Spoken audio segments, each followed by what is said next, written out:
Hello.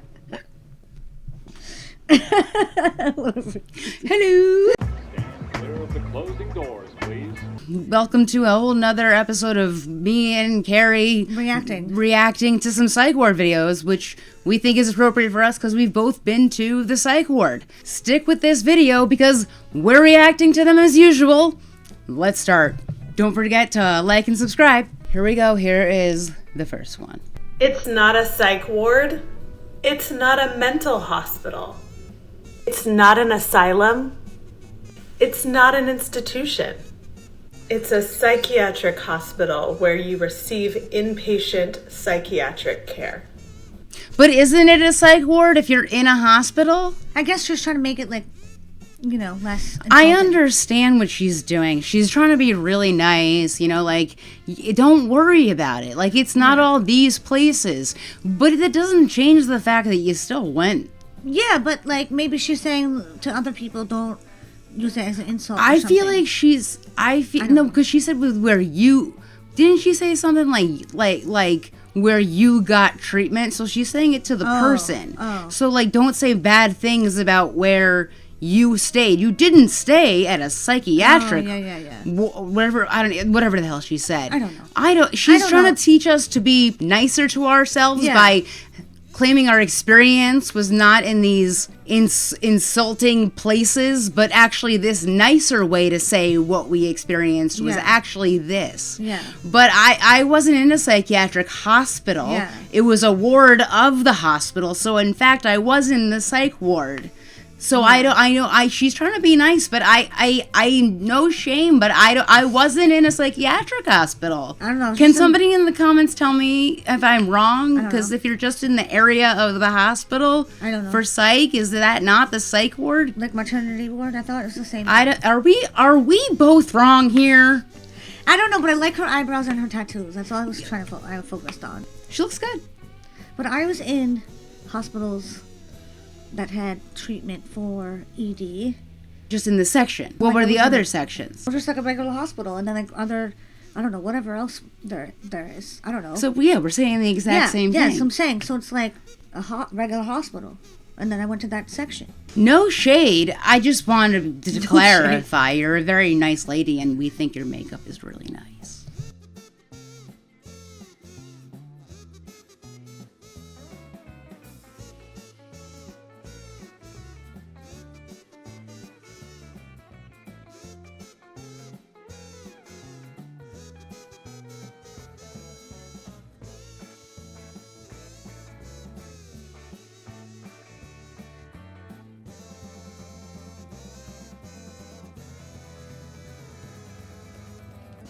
They went to the psych ward with their period and were given one pad, couldn't get another one.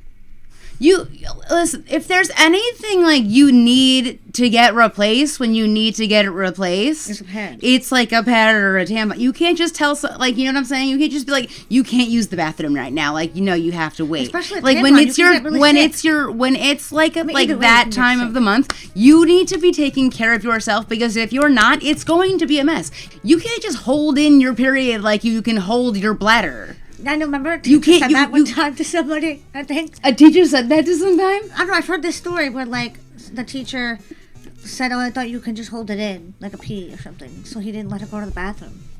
I hope that she gave him her bloody clothing. How did they not? I don't know. Anyway, I'm sorry this happened to you. That is ridiculous. Yeah, that's crazy. That's ridiculous. They obviously just honestly don't care. How you can't even buy them. Okay. Anyway, well, you continue. know, this is a bit of a conversation. I'm sorry. Yeah, I understand if people just stopped watching. I completely, if people were like, you know, I'm turning this off right now. These two disgusting women are just discussing their monthly flow, and I don't need to be watching this. And now I know all about tampons.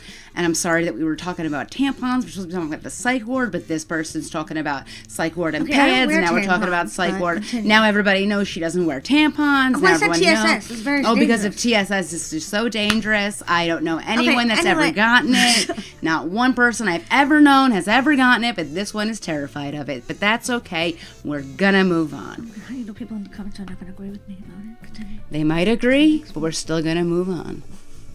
Here's a weird fact about psych wards you might not have heard of yet. There's a term they use called line of sight, or LOS, and it's used when someone has to be watched at all times. Typically, it's because they're a danger to themselves. So what this means is that a nurse or other medical professional will keep the patient within their line of sight at all times to make sure they, don't do anything stupid. The implications of this are that it makes you wonder, what do they do while you're sleeping? Do they watch you sleep? And I can say, from my own experience, yes. I had someone watch me sleep for the first 3 nights when I stayed at a psych ward. It was so unnerving to have someone sitting in the corner just keeping an eye on me. Because I'd wake up in the middle of the night at like dark 30, and I'd just look over, and there they'd be, staring at me. It was kind of wild, but that's the reality of psych wards. They do stuff like this. Anyone else experience this? Let me know. When I got the shot in the butt, somebody did watch me for a while until I passed out. Because that's something I've seen people being watched before. Scary. Sometimes they're screaming and yelling. That's what I'm saying. Sometimes there's like yelling people in the hallway, and I'm like, oh, I don't want them to come into the room. But I'm just going to let some random person come in and be like, hello. I don't know why I said it that way. Hello. Wait, remember that lady I had who took my journal and my lesbian book? Yeah, she's reading Gentleman Jack. That old lady, right? And then my journal was like, had a picture of me and you in it. And she was like, this is mine. I'm like, no, this is literally my journal. And this is my book. I think it was her book. Maybe. Yeah, it was hers. You stole it from her, obviously. Yeah. Obviously, you stole it from her. There's no other excuse. My hair looks yellow. And we're moving on. Continue. Hi there, Jack here. Welcome to another episode of Tales from the Psych Ward, where something happens to me Banana in the psych time. ward, and I tell you about it. Tell Today, us. I have a 42-year-old patient with schizoaffective disorder. He and 6 other patients at 9 a.m. were watching Family Feud together in the TV room when he decided to... Ew. I said, what are you doing? No. And he looked me dead in the eyes and said, Steve Harvey can get it. And I said, I don't care. You have to go to your room if you're going to... And he said, that's nice. Which one's my room? And I said, that one. And he went into his room, and he didn't come out for 2.5 hours. When he did come out, he found me, looking very sweaty, looked me dead in the eyes, and said, I'm beat. Ew. So, yeah. Ew. I don't like it. He ate a banana on purpose. Probably. The psych ward does like not make me feel aroused. I don't like it. There was nothing making me wanna. Okay, we can just move on. Let's just move on. I did not want to get it in the psych ward whatsoever. Like, that was not what I was thinking. He was not trying to get it from anyone. He's doing it himself. He was saying Steve Harvey could get it. He wanted Steve Harvey. They were watching Family Feud. You know, well, we're moving on because we can't handle this one. He ate a banana. When I was in the psych ward, there was this guy who was getting peed on every single night by his roommate. And then a few weeks later, I ended up being roommates with the guy that was peeing on this guy. So basically, my mindset was, I'm going to figure out how not to get peed on. So this guy that I ended up being roommates with was like closer to my parents' age. And luckily, my dad was in a band when he was younger, and he knows a lot about rock music and taught me like everything about it. So what did I do? I broke out the tunes. I made this guy an entire playlist, and we were jamming out like every day, every single night. I had this guy like vibing and everything, which worked really well. And then after a few days, me and this guy were like this, like we were bros. It didn't matter that he peed on this other guy. I was just this guy's buddy. And yeah, sometimes he would say things that didn't make sense. Like he asked me, hey man, are you over there with the bear in the corner? Why do you got that bear with you? I was like, hey, it's just me, man. There's no bear. Or another time he was telling me there was caterpillars all over the floor, which there obviously wasn't. But yeah, like we were chill. We were buddies. Isn't it funny? Because it almost makes me think, like, I don't know this guy, I don't know the story, that I really can't say. I'm not trying to say bad about him, but it brings up one point that I always try to say. Whenever you're in the psych ward, you always feel like you're so much more sane than the other people in the psych ward. Yeah. Like, that's a perfect example. I didn't know he was doing that in a mean way. I thought that was, like, a thing they did. No, it was a good thing, but, like, he's saying that guy was so cuckoo that he would pee on people. Yeah, okay, I missed it. I thought he just was doing it to one person. As a like a weird sex thing. No. I was like, oh, why does he Why is he trying to like flirt with him, making him listen to music? I don't get it. I thought if he doesn't want to be with him, I was confused. I didn't get. You really saw the video in a completely. Just like you did. I'm like, wait. We watched the same video, and you got a different story. I didn't. Okay, I get it now because he wanted to be friends with him. So he would not get peed on. I didn't get it. I didn't get that he was doing it as a mean thing to people that didn't want it. Let's move on. So this nurse used to gaslight and talk down to patients while she worked in the psych ward. Little did she know she would end up in one herself. So this nurse, she was a little bite-sized, worked in psych for over 10 years, so she put her time in. And she's unassuming when you see her.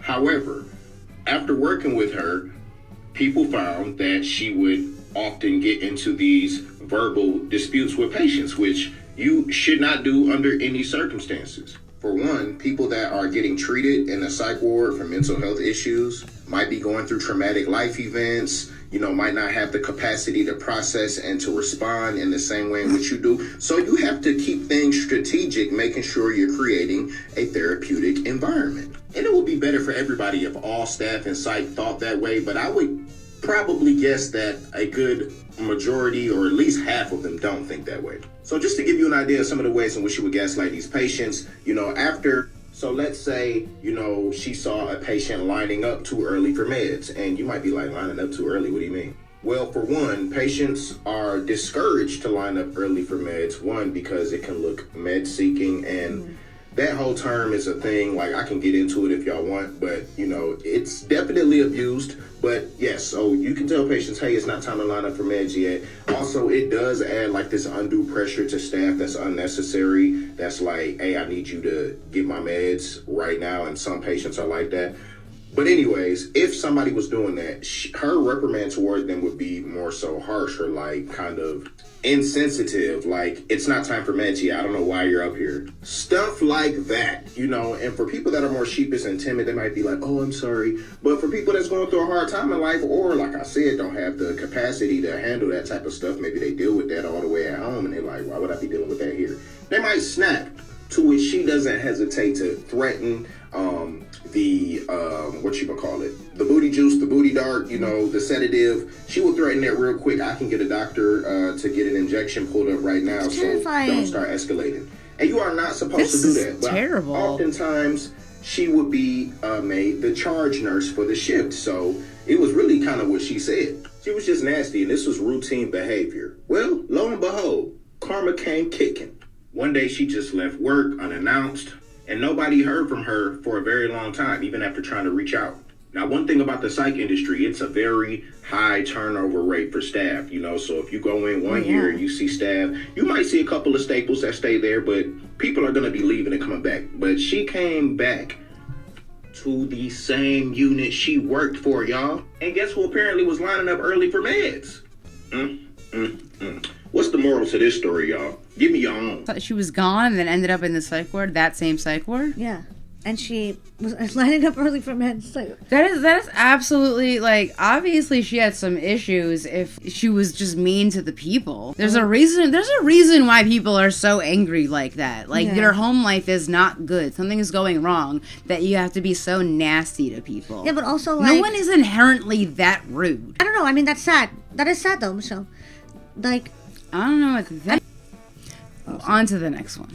I'm leaving the psych ward today. This will be the She's last getting time out. I look at this beautiful view, and I really don't know how I'm feeling. I am extremely emotional saying goodbye to my home for the last 5 weeks, and to me, the psych ward became what a home should be. I felt safe and I felt comfortable in here. I felt protected by the people who were taking care of me. Felt loved and I felt supported. I had predictability and I had stability here. And it's not like I don't have those things at home, but it's just different. I anxiously waited until at 9:30 I got discharged. I have nothing but gratitude for my experience here at the hospital. And while I'm not ready to go home, I know I can always come back. Anyways, then the craziest thing happened. Nobody wrote me a prescription for when I leave the hospital. I was like, you're about to send a mentally ill patient on her discharge day with none of her medication. Are you alright? And they were like, are you okay to sort this outside of the hospital? And I was like, you need to get someone down here right now to write me a prescription. How are you sending a mentally ill patient away with none of her medication? Anyways, other than that chaotic discharge, got home and I made some food, and then I wanted to do some laundry. I was feeling really overwhelmed with where to start, so I thought doing the laundry would be a good idea, until I discovered we didn't have laundry detergent. This absolutely sent me off the rails. I know looking back it probably wasn't actually about the laundry detergent, and I was feeling so overwhelmed by being home. I'm like embarrassed to post this because I can hear the trolls being like, oh, it's fake, or oh, she's being dramatic. And this is the actual reality of my life, and this is why I was scared of entering the outside world again. These small little things trigger me and send me into crisis. Well, I obviously didn't record when I was in crisis, but I did eventually calm down, and I broke it down into smaller steps. I wanted to do laundry, so I needed laundry detergent. But to get laundry detergent, I have to go to Woolies. I also need to get groceries, and the pharmacy is right in front of Woolies. And I was craving the familiarity of the hospital, the predictability. So I thought that I would buy the food that I eat at the hospital every day. Now, I tried to tackle unpacking, but I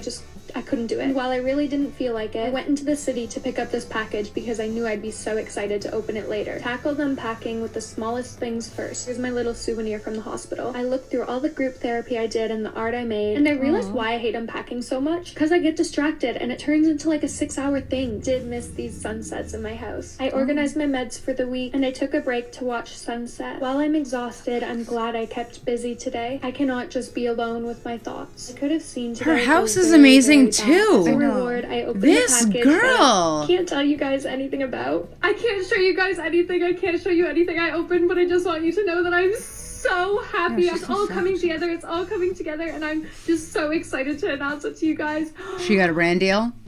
This was worth coming home for. Now it's 7 p.m. and I have my final assignment due at midnight. I'm so tired, I don't even know what I wrote, but I finished the laundry, I took a shower, I did my skincare, and then I realized I hadn't eaten since noon.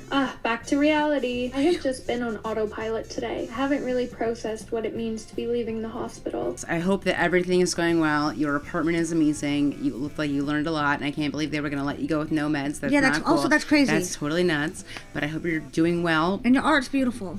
I hope you're okay. Well, guys, I think you might have noticed it's time for us to go. If you have any comments about anything we've said, did, thank you for watching.